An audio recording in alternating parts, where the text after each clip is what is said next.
talking about money, how much do you think you spent? I don't know if you do. Okay. Well, I mean, because we want to encourage people to come and do business also. Akwaba, Miawezon, welcome to another episode here on my channel. My name is Efo Selassie. If you see me, you know I'm all about inspiration, and today I'm here with. Hello, everyone. My name is Dr. George Nsia. I am CEO and founder of Darko Groups. So, Dr. George, Darko Groups, what do you do? I'm actually, as a professionally, I am a health, safety, and environmental sustainability specialist. I work as an overseer and also as a consultant. But farming is my passion, so we are here to discuss about farming. Yeah, sure. Even though we are here to discuss about farming, I would like to know just a little quick background. I mean, you said you work overseas. Yeah. As in, you work outside this country. Yes, I've been working in different countries. I've worked in Canada before. I've worked in Qatar. I've worked in United Arab. Okay. One will ask. You've worked in different countries, you've seen different things. Why did you choose farming? It's a very good question, and I think it's an opportunity for us to always go back to the basics. And farming is the basis. It has numerous benefits. So, of course, we have to be honest, and we have to go in because of profit also. So, business or farming is part of a business. It's part of my idea to contribute back to society. In society, in what form? Farming comes with, I call it as it comes with a benefit to a community. So for my case, if I open a farming like here at my location, definitely I employ people. So people will get employed. Then from the employment, people get money, so they will also utilize it. So that's the local economy, okay?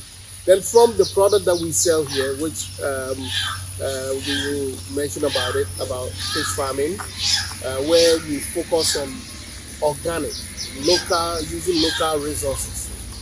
Where if we sell, we do it here on the local level. When the benefit comes, it goes back to society. And I will mention about health benefits. Because we're doing it organically, our product, our fish, is natural without any chemicals. And people have good health.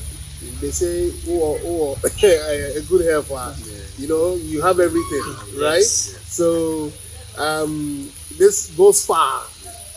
We have fish ladies who come here to buy.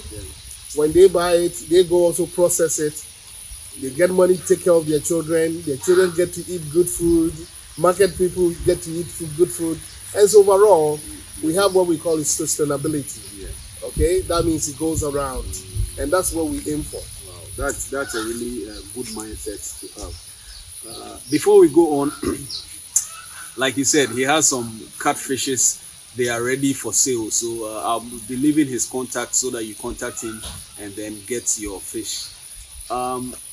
Coming to Ghana, I mean, there are a lot of people outside who would want to come here, but they face problems with land acquisition and other little factors. What are some of the challenges that you faced coming to establish this place? And how many acres? We have 5.2 acres. 5.2 acres. Yes.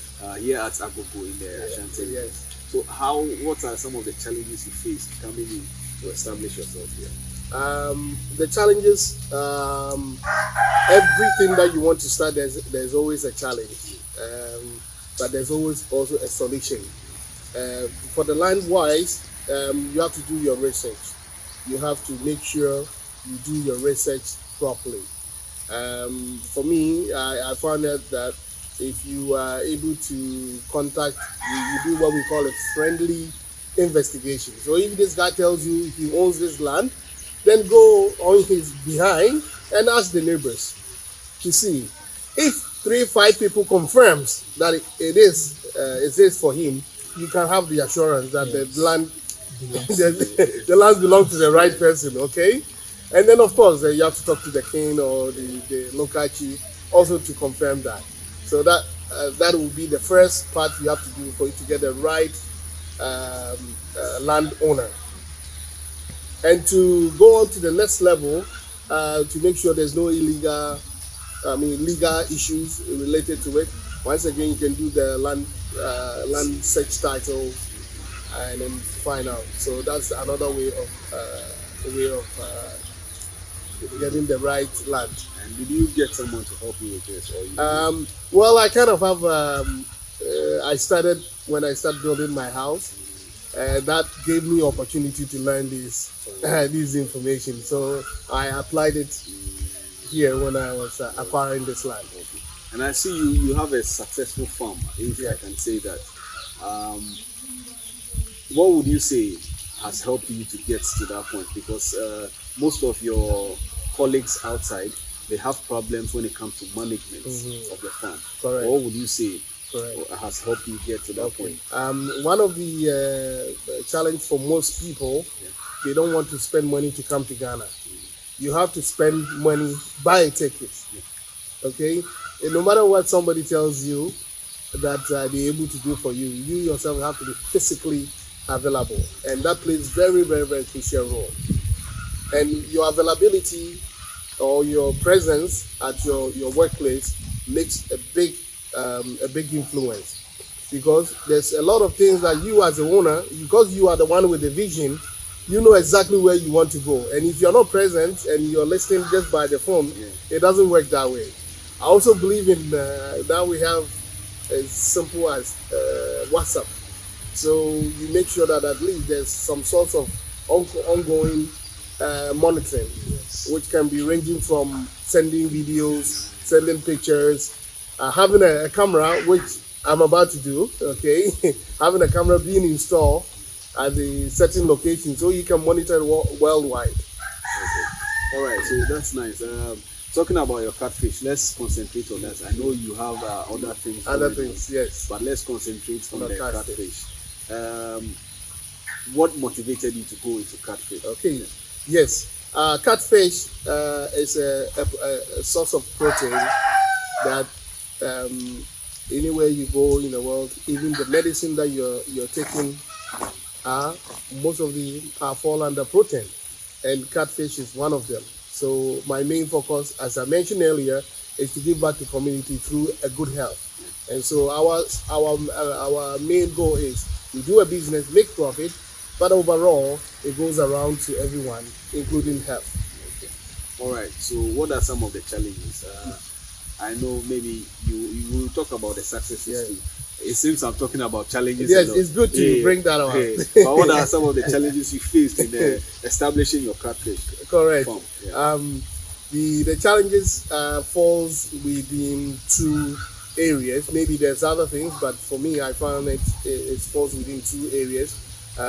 One is management, the individuals or the person you will hire to take care of your catfish.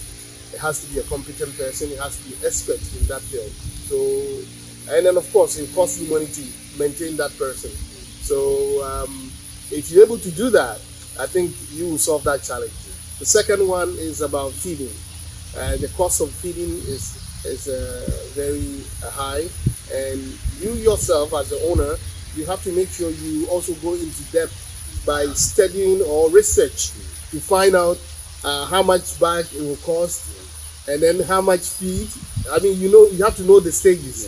Although your consultant will give it to you, you yourself have to know the stages, and so that you can prepare yourself for the amount of money that will cost you for the feed. Because if not, you break out in the middle and you lose everything. So talking about money, how much do you think you spent? I don't know if you do. Okay. Well, I mean, because we want to encourage people to come and do business also. So as of now, as we mentioned, up to we have how many months? We have 5 months. 5 months. Yeah, 5 months, and I think maybe 3 weeks. I think. Yes. So far we have spent 21,000 and then above. Okay, it could be more, but I think on the roughly, I don't have the figure here. Yeah, Is that just for feed or for feed? No, for feed. Yeah. Just for feed. Yeah. So Yes. for everything, if you can give us an estimate for everything from the digging of the ponds to your management, your feeding and everything. Yes. So if it depends how far you can go. You can always start as small. Yeah. But for my case, I took a risk by putting a massive 7 ponds, which is very huge. So if I give you a figure, it may not be an exact number. Yes, exact number. So I would say if you want to take 1 pond, maybe 1 pond you can hold maybe 1,500 pieces on 1 pond. I mean, depending on the size. Once again, depending on the size. Yeah. So based on that, if you buy the fingering from the beginning, which it may cost you roughly maybe 4,500 Ghana cedis at the beginning. Then from there you have to feed. So 1 bag of feed on average is about maybe more than 300 Ghana cedis. If there's different sizes. If it's the 2 which is the stack point, the price is 345, right? Yeah. 345. 347 to 345, okay, per bag. And so it's a heavy. I think it's around 20 kilos per bag. Yeah. So based on this, I will leave it here because if I try to give you more, maybe you may calculate it wrong. But at least I give you a figure. Okay. All right. Yeah. So Yes. we understand. Is it looking up now?